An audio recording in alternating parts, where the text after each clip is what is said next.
garden friends. Today I'm going to talk about 10 things I quit doing that helped make my garden life easier. Now, we all want easier. We need easier. Like you, I have interests outside of my garden. I work. I love to paint. I love to sew. I love to crochet. I like doing household chores. Sometimes it just getting in and cleaning the house really good is very stress relieving for me. So I don't need or want my garden to take all of my time. But I do want a beautiful one. So come on along. We'll talk about those 10 things I quit, and that maybe these will help you too.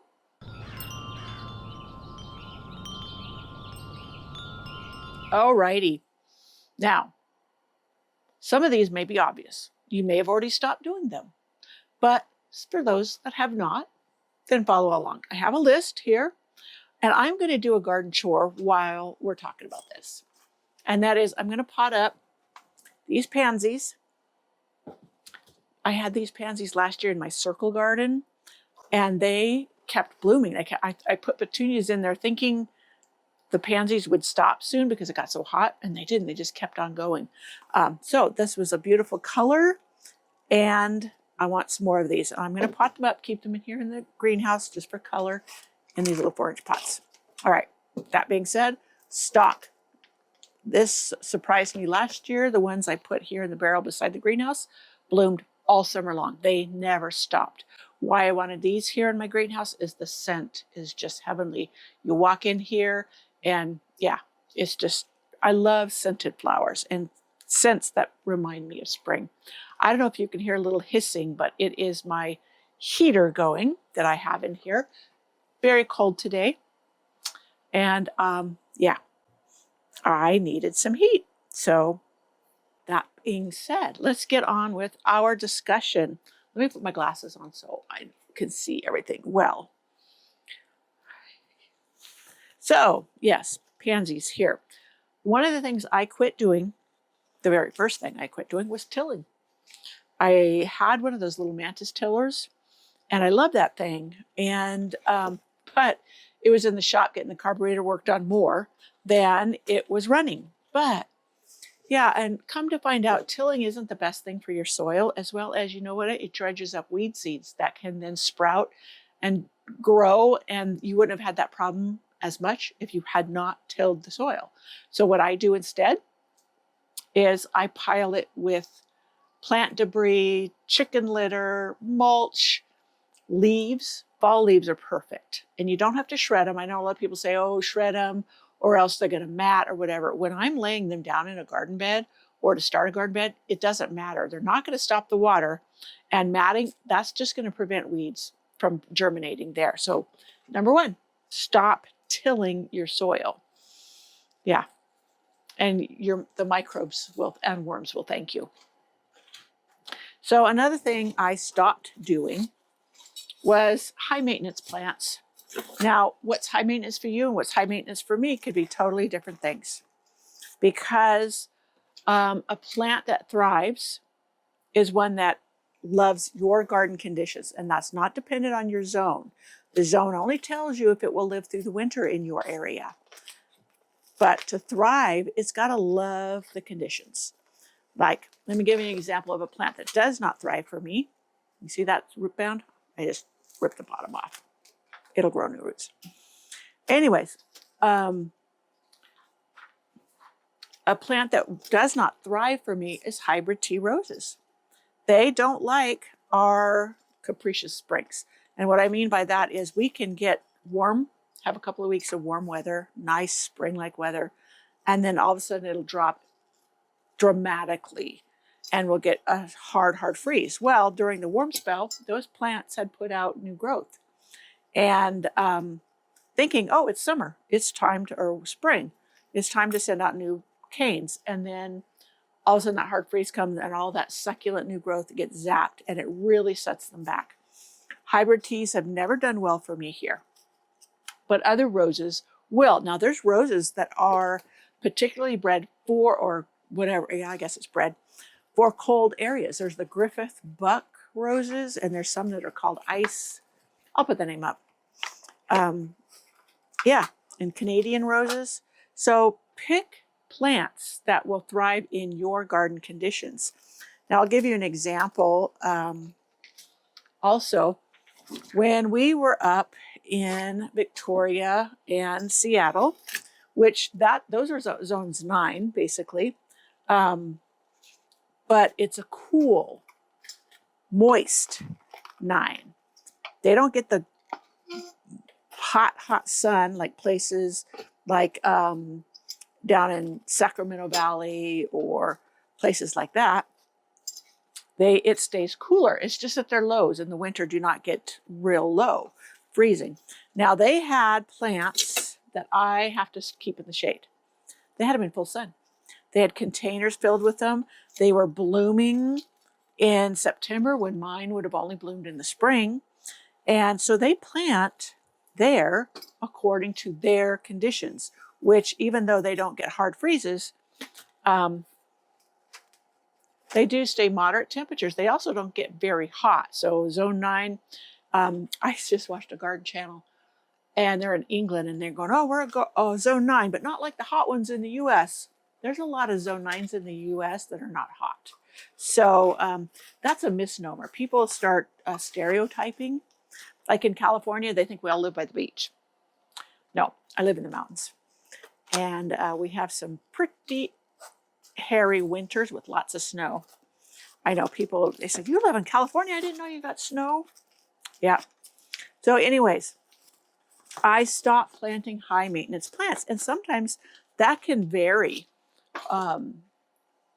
as I said before, according to your own conditions. So what may thrive for you may not thrive for me. So that's one thing that's going to be trial and error, or like talking to your neighbors who may be into gardening. They may be able to steer you in the right direction. So yeah, that was number 2. And a plant that'll thrive for you in your garden is going to be an easy plant to take care of. Except for ones that are invasive. Now that's a totally different subject, but you know I'm not talking about that. All righty, so watering. Number 3, I quit hand watering for the most part. There's some pots and areas that I haven't set up with a drip irrigation or some kind of irrigation like that, where it's pretty easy to do. I don't have a timer on it yet. I've got a company that keeps asking me to set up one of their timers, but this is really the wrong time of year. I've got all my hoses put away for the winter, pretty much. So I don't know what I'm going to do with that. Maybe I'll tell them to wait till spring. But so if you have an irrigation system set up, and I set up my very first one myself. I had got a kit at Home Depot for a drip system, and it was not for like a porch. It was out in the garden, and set it up according to the instructions. It was super easy, but after setting up that kit, I knew what components I would need for doing it all around my gardens. So I just started in one small area. I think that kit, and I got it probably about 5 years ago, was about $25. And I think the hose length in it was like 50 feet or something. And I got the one that had the 5/8 hose, but it had holes, the drip holes in it. It didn't have the little emitters. So it worked out really nice. Some people may not like those, but I did. I do.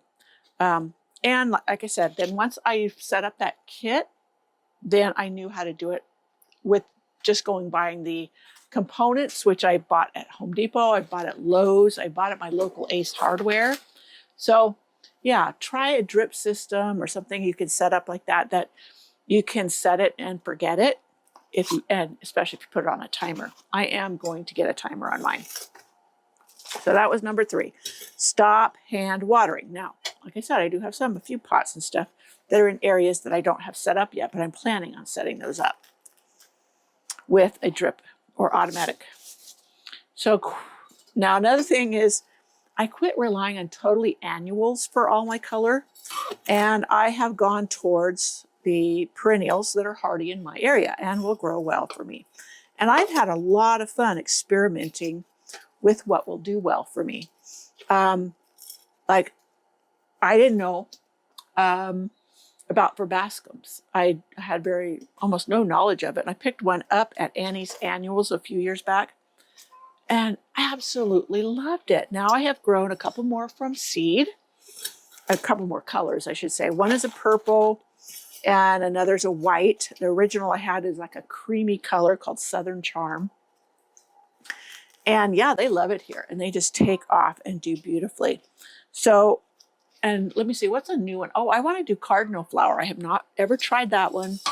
I don't know if that's a perennial here, but yeah, I'm interested in doing one of those.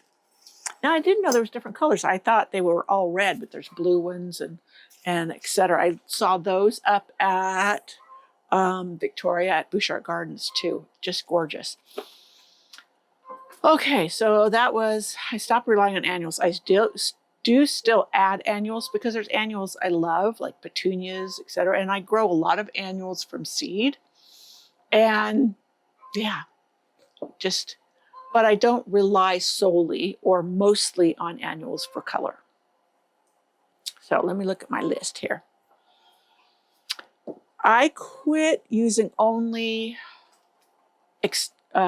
like bark or those type of materials for mulch. I just did a video. Was it a video? No. Yeah, this summer I did it on how ground covers, low growing ground covers are even better than mulch and you don't have to keep replacing them. And there's several kinds that will creep along underneath your plants, the plants that you would normally put mulch under. And the ground covers are actually even better for your soil because mulch is good for your soil if you have a good organic mulch, not the kind that's dyed. You don't want the wood chips that's dyed. That's not good for your soil and the critters in the soil. I'm going to set these back here in a tray of water so they can absorb it. Anyway, so yes, then you're not having to replace the mulch every year. And that saves a lot of money and your time. So that is something I have quit doing. Now, one of my favorite ground covers right now that I am going to, this next week, we're supposed to get up to near 60 degrees, which it'll be December, which is just gorgeous. I'm going to transplant some of my white Nancy lamium. And I have shared where I've had lamium before in the garden. I do love it, and it pulls up super, super easy. It's like shallow rooted if I decide I want to change something there. And it's not a bully, at least the white Nancy isn't. I'm sure there's some lamiums that are. It's very, not aggressive. It is very fast to fill in, and it's perfect. I want to put some underneath my roses too. And Rose Cottage Garden. I already have some in one area. And I love it. I also love Blue Star Creeper with the little blue flowers. Okay, I'm going to move on to the stock here. Okay, now that was number 6. Quit mulching with wood chips and all that other stuff, exterior stuff, alone. Invest in some ground covers. You might be surprised. Okay. Now, let me see what this one is. Soil health. I quit neglecting my soil health. I have really leaned into treating my soil as the biggest asset in my garden as it is. And what I mean by it is good soil, you can plant just about anything anywhere if you have good soil.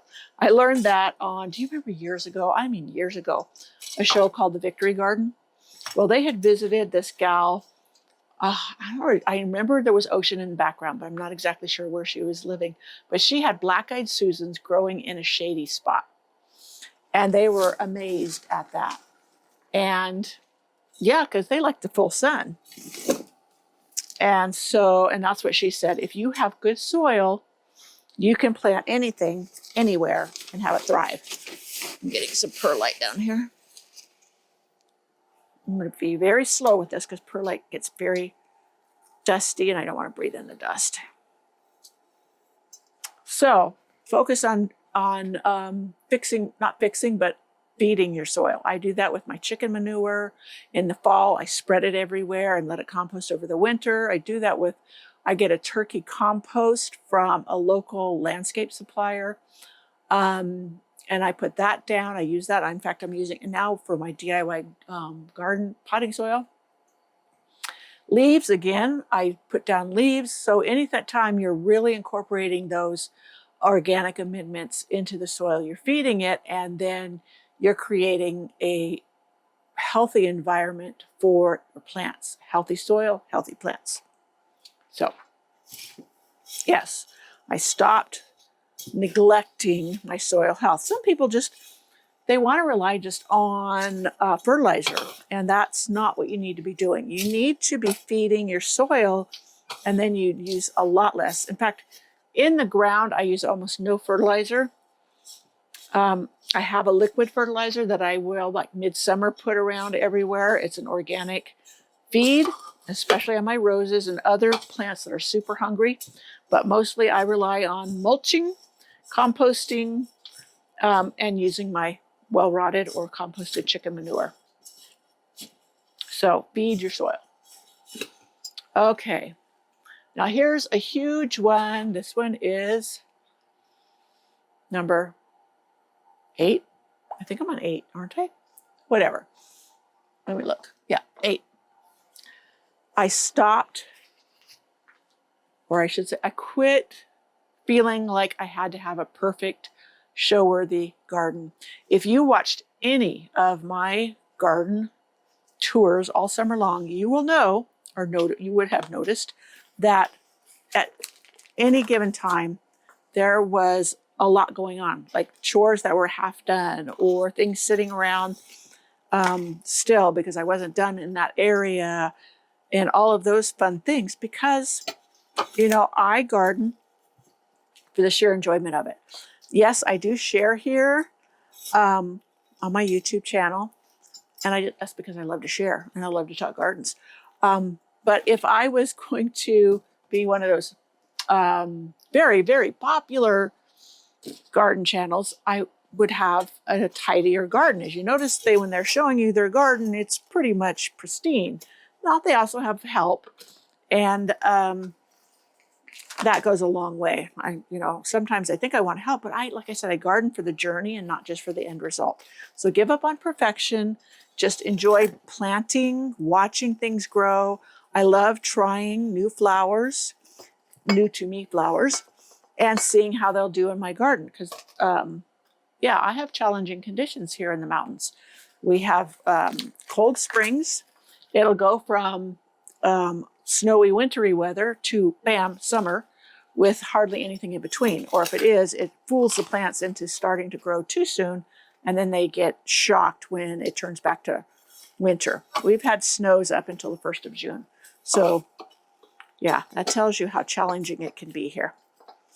So, no perfection, just enjoy. Enjoy watching plants grow and testing out to see what works for you.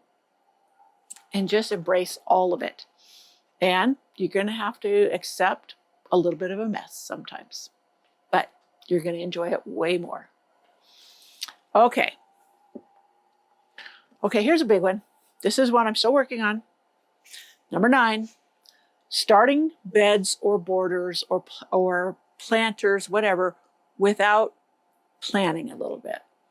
Now, what that means is that you might want to have a color scheme to create an effect or a feel, an emotion, like blues and whites, and that together like that. That's a very calming, cooling effect. Oranges and reds and yellows all together. That's a very exciting, uplifting effect or emotion. So purples and pinks and the pastels, those all can be a very feminine feel, or just, you get the picture here. But what I'm talking about planning too is, I just bought, for example, a geum, a totally tangerine geum, and it gets 3 feet across at full growth. Now, it'll take it a few years to get there, a couple of years at least. And so I need to plan not to crowd it with other plants that can prohibit it from getting its most sun it needs to do its best and to fill in, and or have the root growth. Now, I do plant plants closely but we need to pay attention to what will make sure that plant is healthy. There's some plants that need a lot of air circulation if you live in a humid area, because they will get fungus if you don't. So that's what I mean by planning. Think ahead. And I had created this flower border and bed planner. I'll put a link to it in the description box. It's free. You just put in your email address. It'll come to you, as well as it signs you up for my newsletter. But you can unsubscribe at any time. No big deal. But on here, it has plant name, the height, the width, the bloom time, quantity, how many you bought, and if there's any winter interest with it. Does it die to the ground? And if is it an evergreen that will have winter interest? And best time to plant, and notes you can make about that plant. Now, height.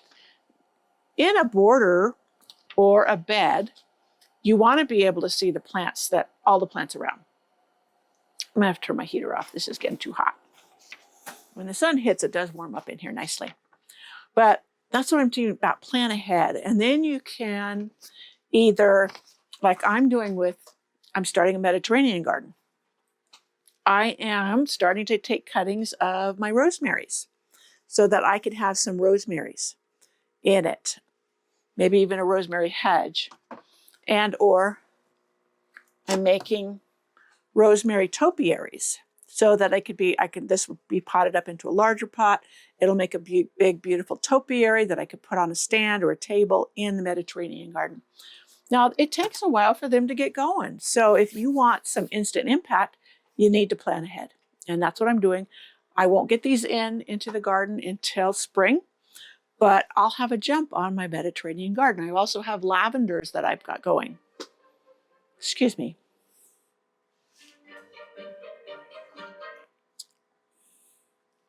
Everybody's telling me about their Black Friday sales. Okay, so that being said, the flower height, you want to stagger them so you have plants that are low, mid-height, tall. So plan ahead. It's like when last spring, I started my artist garden. I knew what colors I wanted. And I had the orange and purples and blues in mind. So I started my zinnias, and I had started the cuttings from the salvias. All of those ahead of time so I could plant it and get it going. And I did it very cheaply. The seeds, they were like a $2 packet of seeds. And the salvia, I already had the salvia plants, so all the salvias were free. So plan ahead for your borders. And that way you're not having to remove things that were bigger than you thought. Now, I did have to remove, I did not know that my verbascums would get that big. And they were swamping everything else, so I had to remove them. I don't think they lived because I moved them when it was super hot. And yeah, I don't think they made it through it, but I started them from seed, and I noticed I had 2 little seedlings in that same bed coming up. I will move those in early spring. I didn't move them right now. Or something. It must be the sun hitting up there. All right, that was number 9. And like I said, if you want this border and bed planner, also I didn't show you the back. Right here is a grid, and so you can, and each square is a foot. So you can kind of draw out the size of your bed and where you want to place the plants, and then you have the listing over here of the plants. Comes in really handy when you're trying to plot and plan. Okay. So number 10, I quit ignoring plant tags and instructions. I can't say I always ignore them. Sometimes you get a little cocky, I guess. But yeah, they can tell you, the plant tag, if you're buying plants, the height, the width, the conditions they like. Do they like shade? Do they like full sun? Do you like partial? Do they need support? So you need those instructions to help you to get the most out of your plants so that they will thrive in your garden. As I said before, plant that thrives is going to be an easier to maintain plant. All right. Now, this is, that was twit. That was 10. You go, all 10. I got a couple more here. I quit letting weeds get out of control to the best of my ability. But if you've either mulched or you have the ground covers that are choking out the weeds, or your plantings are growing lushly together. I hardly ever weeded in my entrance garden or my rose cottage garden. And you know, in my secret cottage garden, the thing that I had to weed was the pathway. Now I'm going to seed micro clover there like I did in the rose cottage garden alleyway. And that way it choked out weeds. I hardly had anything coming up that I didn't want there. And it was perfect. And it makes a great lawn, and I mow it. It's drought tolerant. And yeah, it's turning out even better than I thought. I'm going to also seed the entrance garden on one side. So the weeds that were in the pathway, those did get a lot out of control because they grew so fast. But I am planning on ground covers there, and I want to try to seed some of the micro clover as well. I haven't bought this clover. I need to buy it, need to order it. Okay, 12. This one I haven't started yet, but I need to quit planting in every available space. I'm always expanding. Oh, I could plant something there.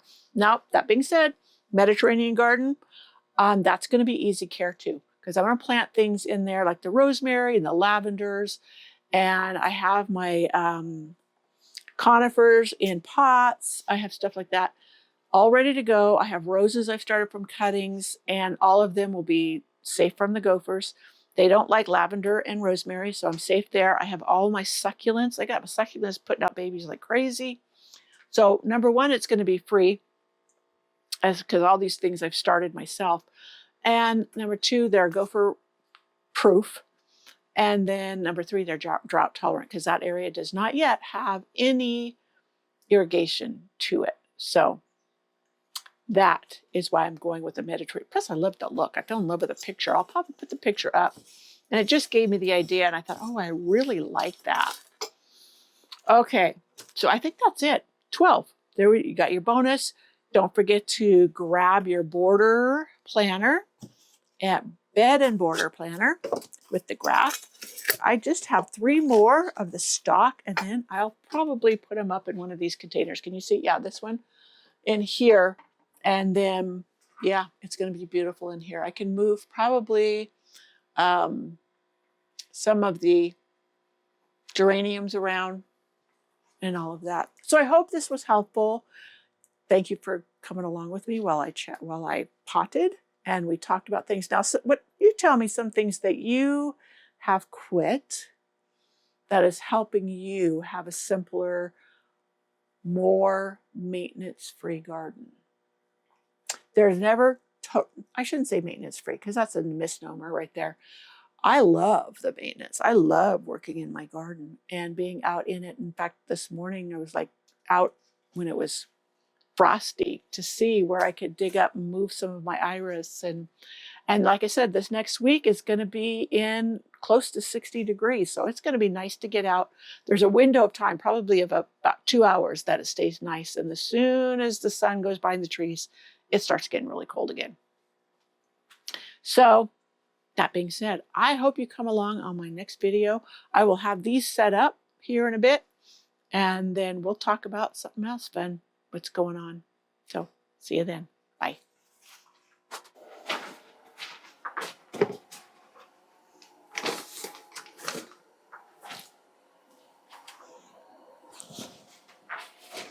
Hey, garden friends. Last time I did this, I stuffed all over my face and I didn't know it. I mean, look at that.